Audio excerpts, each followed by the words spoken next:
புதுக்கோட்டை மாவட்டம் ஜெகதாப்பட்டினத்தில் இருந்து கடலுக்கு மீன்பிடிக்க சென்ற 6 மீனவர்களை இலங்கை கடற்படையினர் சிறைப்பிடித்துள்ளனர்.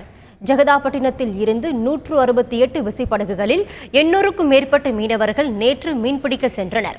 வேதாரண்யத்தில் 10 கடல் மைல் தொலைவில் இவர்கள் மீன்பிடித்துக் கொண்டிருந்த போது செல்வமணி மற்றும் சிவராஜ் என்பவருக்கு சொந்தமான விசைப்படகுகளில் சென்ற 6 மீனவர்களை இலங்கை கடற்படையினர் சிறைப்பிடித்துள்ளனர். காங்கேசன் துறைமுகத்தில் வைத்து சிறைப்பிடிக்கப்பட்ட மீனவர்களிடம் விசாரணை மேற்கொள்ளப்பட்டு வருகிறது. நான் அதிராமட்டத்தை சேர்ந்த புதுப்பட்டினத்தை மணிவண்ணன் சின்னத்தம்பி, அவங்க அப்பா பேர். 3 பேருமே இன்னும் வரல, போட்டும் வரல. நான் 4 லட்சம் கடன் வாங்கி வேலை பார்த்து என்ன கடன்காரங்களாம் இப்போயே வந்து போட்டு பிடிச்சிக்கிட்டாங்கன்னு வந்து இப்போவே கடன் கேட்குறாங்க. நான் எந்த ஆதரவும் இல்லாமல் ஒரு வழி இல்லாமல் இன்னைக்கு அடுத்த வீட்டில் குடி இருந்துக்கிட்டு நான் பேசாத அன்னக்காவடியாட்டம் நான் நிற்கிறேன். போனது எங்கள் வீட்டுக்காரர், எனக்கு ஒரு பிள்ளை. நான் அதையும் விட்டு நான் ஒண்டியாக நிற்கிறேண்ணே. நான் ஒண்டி தான் என்னமா தனி மரமாக இருக்கிறேன். எனக்கு இந்த அரசாங்கம் பார்த்து தான் எனக்கு முடிவு பண்ணணும். நைட்டு 7 மணிக்கு போட்டு இலங்கை படை பிடிச்சி தான் சொன்னாங்க. அது அங்கே தேடி பார்த்தா இன்னி வரைக்கும் தேடி பார்த்தா போட்டு வரல. இது அவங்க 2 பேர் தான் குடும்பத்தில்.